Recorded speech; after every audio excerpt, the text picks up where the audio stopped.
រឿងពៅធីតានិងចៅគីងគក់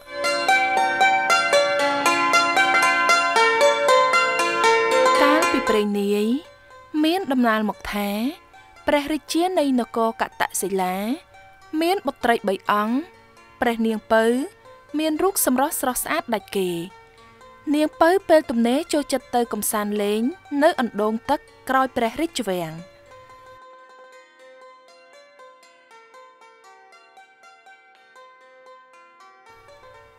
បងភីលៀងថ្ងៃនេះខ្ញុំមិនសប្បាយប្រទេសសោះចង់ទៅលំហែកាយនៅឯក្រោយរាជវាំងបានព្រះនាងខ្ញុំនឹងរៀបចំព្រះកយាថ្វាយព្រះនាងឲ្យហើយជារៀងរាល់ថ្ងៃព្រះនាងតែងតែលេងល្បែងបោះគ្រាប់ឃ្លីមាសហើយយកដៃត្រង់ចាប់យ៉ាងរីករាយសប្បាយខ្លាំងណាស់អេបងភីលៀងលេងឲ្យសប្បាយជាមួយខ្ញុំមកថ្ងៃមួយនោះនាងពៅបោះឃ្លីមាសខ្ពស់ពេកឃ្លីមាសធ្លាក់មកព្រះនាងចាប់មិនបានឃ្លីមាសក៏រអិលធ្លាក់ចូលក្នុងអណ្ដូងបាត់ព្រះនាងភ័យផងស្ដាយផងក៏ទៅអង្គុយយំក្បែរអណ្ដូងទឹកឯណាឃ្លីមាសខ្ញុំឃ្លីមាសធ្លាក់ចូលក្នុងអណ្ដូងបាត់ហើយតើខ្ញុំធ្វើយ៉ាងម៉េចទៅព្រះបិតាប្រកាសជាស្ដីបន្ទោសឲ្យខ្ញុំមិនខានទេរំពេចនោះស្រាប់តែមានសំឡេងមួយក្បែរនោះតើព្រះនាងពៅមានរឿងអ្វីបានជាយំម្នាក់អញ្ចឹងព្រះនាងពៅខំរកមើលសំឡេងនោះតែមិនបានឃើញមនុស្សណាម្នាក់នៅទីនោះទេព្រះនាងជូតទឹកភ្នែកហើយស្រែកខ្លាំងឯងជាអ្នកណាឯងឆាប់ចេញមកស្រាប់តែលេចចេញគីងគក់មួយនៅជិតផ្ទាំងថ្មធំមួយមានគីងគក់នេះហើយដែលសួរព្រះនាងកំពុងតែខឹងផងព្រះនាងក៏ឆ្លើយទៅវិញគ្មានតេតអ្វីនឹងឯងទេឯងឆាប់ចេញទៅយើងយំព្រោះតែឃ្លីមាសរបស់យើងរមៀលធ្លាក់ចូលទៅក្នុងអណ្ដូងនេះអូគ្រាន់តែប៉ុណ្្នឹងសោះមានអ្វីពិបាកទេតើព្រះនាងត្រូវយំធ្វើអីខ្ញុំអាចយកឃ្លីមាសឲ្យព្រះនាងបានគ្រាន់តែព្រះនាងត្រូវសន្យាជាមួយខ្ញុំជាមុនសិនដោយមិនគិតយូរព្រះនាងពៅក៏ឆ្លើយត្រឡប់ទៅវិញបានខ្ញុំយល់ព្រមតើឯងចង់បានអ្វី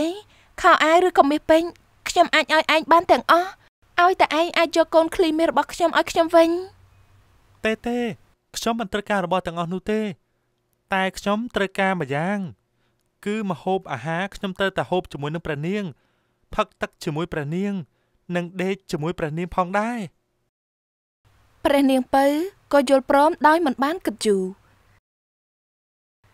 បានខ្ញុំយល់ព្រមនឹងឯងគីងគក់ក៏បានហក់ចូលក្នុងអណ្ដូងប្រងព្រះនាងក៏នឹកឆ្ងល់ថាហេតុអីសត្វគីងគក់នេះអាចនិយាយភាសាមនុស្សបានហើយបែរជាចង់មិត្តភាពជាមួយនឹងខ្ញុំដូច្នេះ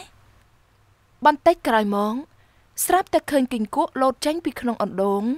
ហើយថែមទាំងពាំកូនឃ្លីមាសមកជាមួយហើយក៏ខ្ជាក់ទៅលើស្មៅព្រះនាងក៏ទៅចាប់យកកូនឃ្លីមាសយ៉ាងលឿនបានកូនឃ្លីដល់ដៃហើយព្រះនាងមិនបង្អង់យូរក៏រត់យ៉ាងលឿនសំដៅទៅព្រះរាជដំណាក់វិញចៅគីងគក់ខំលោតតាមពីក្រោយផងស្រែកហៅផងព្រះធីតាពៅចាំខ្ញុំផងខ្ញុំរត់មិនបានលឿនដូចព្រះនាងនោះទេចាំខ្ញុំផង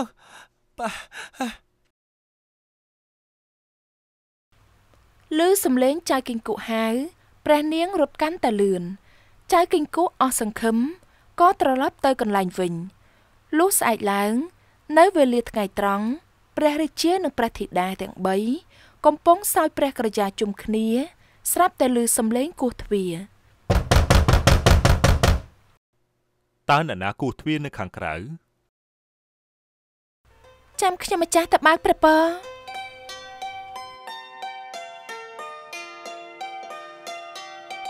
ធីតាពៅភ្ញាក់ផ្អើលយ៉ាងខ្លាំងស្រែកភ្លាត់មាត់ព្រោះឃើញចៅគីងគក់កំពុងបើកភ្នែកក្រឡួងដាក់រួចស្រែកឡើងព្រះនាងពៅបើកទ្វារឲ្យខ្ញុំចូលផងកុំឲ្យខ្ញុំចាំនៅខាងក្រៅយូរពេកធីតាពៅខឹងណាស់មិនស្ដីតបរួចទាញទ្វារបិទក្រឹបទៅវិញព្រះនាងត្រឡប់មកសោយព្រះក្រយ៉ាវិញទាំងទឹកមុខមមង ព្រះរាជាឃើញទឹកមុខបុត្រីមិនធម្មតាក៏សួរទៅកាន់បុត្រីពៅធីតាតើអ្នកណាគួរធ្វើអំបញ្ញមិញនេះហេតុអីទឹកមុខបុតស្រពោនយ៉ាងនេះព្រះនាងមិនហ៊ានកុហកក៏ទូលប្រាប់ព្រះរាជបិតាតាមការពិតគឺថាជាសត្វគីង្គក់ជាសត្វគីង្គក់តើវាមករកអ្វីដែរបានជាកូនធ្វើទឹកមុខបែបនេះពេលនោះសំឡេងគោះទ្វារឮកាន់តែខ្លាំងឡើងពៅធីតាឆ្លើយតបយ៉ាងអេះអុញព្រះបិតាពីម្សិលមិញគឺខ្ញុំម្ចាស់បានធ្វើឲ្យបាត់កូនឃ្លីមៀហើយសត្វគីង្គក់នេះហើយបានជួយយកឃ្លីមៀឲ្យខ្ញុំម្ចាស់ហើយខ្ញុំម្ចាស់បានសន្យានឹងវាថានឹងឲ្យវាហូបអាហារផឹកតឹងនិងផ្ទុំជាមួយបនតែបុតគិតថាគ្រាន់តែជាសត្វគីង្គក់មិនប្រកាន់ពាក្យសន្យាមិននឹកស្មានថាវាមកតាមបុតដូច្នេះសោះព្រះរាជាសម្លឹងមុខបុត្រីពៅនិយាយមើងម៉ាត់បើដូច្នេះបុត្រីមិនត្រូវភ្លេចពាក្យសន្យាទេទៅបើកទ្វារឲ្យគេចូលមកដើម្បីបានសោយអាហារជាមួយបុត្រីធីតាពៅចេញទៅបើកទ្វារទាំងទើសទាល់ព្រោះខ្លាចបិតាឯងឆាប់ចូលមកចៅគីង្គក់លោតតាមពីក្រោយព្រះនាងពៅរហូតដល់តុបាយចៅគីង្គក់ស្រែកហៅព្រះនាងធីតាពៅម្ដេចក៏មិនលើកខ្ញុំឡើងទៅលើផ្លូវព្រះនាងផងនាងពៅសម្លក់ចៅគីង្គក់ទាំងខ្នាញ់ខឹងព្រះបិតាក៏បានបញ្ជាឲ្យនាងពៅធ្វើតាមសម្ដីចៅគីង្គក់នាងមិនហ៊ានប្រកែកក៏ធ្វើតាមសម្ដីរបស់ព្រះបិតាឯងឆាប់ឡើងមកហើយស៊ីអាហាររបស់ឯងទៅធីតាពៅឆាប់យកមកបញ្ចុកខ្ញុំមកព្រោះខ្ញុំគ្មានដៃសម្រាប់ដួសហូបខ្លួនឯងទេណែឆាប់ស៊ីទៅហូបហើយធីតាពៅត្រូវដួសទឹកបញ្ចុកចៅគីង្គក់ទាំងទើសទាល់ក្រោយពីបរិភោគអាហាររួចរាល់ហើយពៅធីតាឆាប់លើកខ្ញុំឡើងដើម្បីចូលមកទឹកទុំជាមួយនឹងព្រះនាងទៀតមិនបានទេរួចនាងសម្លឹងទៅព្រះបិតាដែលធ្វើមុខមាំដោយខ្លាចព្រះបិតាបន្ទោសនាងក៏លើកចៅគីង្គក់ចូលទៅក្នុងបន្ទប់ហើយអង្គុយយំដោយខ្ពើមសត្វគីង្គក់ឯងគួយខ្ពើមខ្លាំងណាស់មានស្បែកក៏ក្រើមហើយត្រជាក់ដូចតកកយើងខ្ពើមណាស់ឯងឆាប់ចេះឆ្ងាយពីយើងទៅ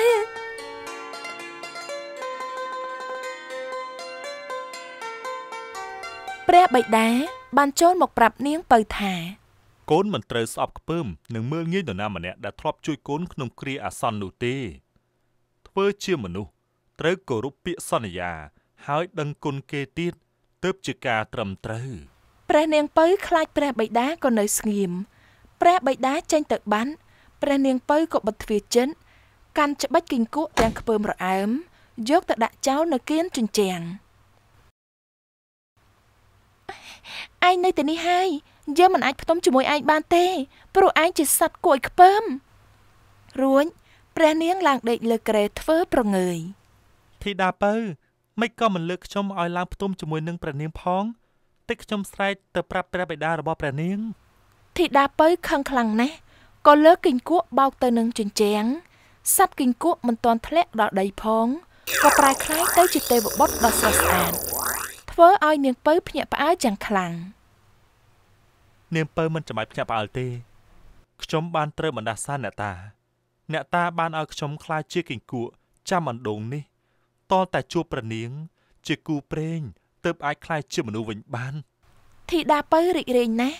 ពេលបានឃើញគូព្រេងមានសម្រស់ស្រស់ស្អាតស័ក្តិសមនឹងគ្នាបែបនេះពេលនេះយើងឆាប់ចេញទៅគាល់ព្រះបិតានិងជម្រាបដល់ទ្រង់ឲ្យបានដឹងការពិតបងនឹងនាំអូនទៅរស់នៅនគររបស់បងហើយយើងនឹងរៀបអភិសេកនឹងរួមរស់នៅជាមួយគ្នាអស់មួយជីវិតក្រោយពីព្រះបិតាបានដឹងការពិតអស់ហើយទ្រង់ក៏អនុញ្ញាតឲ្យនាងពៅទៅរស់នៅជាមួយនឹងរាជបុត្រយ៉ាងក្សេមក្សាន្តទៅកុំរមើលគុណជាមួយមនុស្សដែលធ្លាប់ជួយអ្នកក្នុងគ្រាអាសន្ន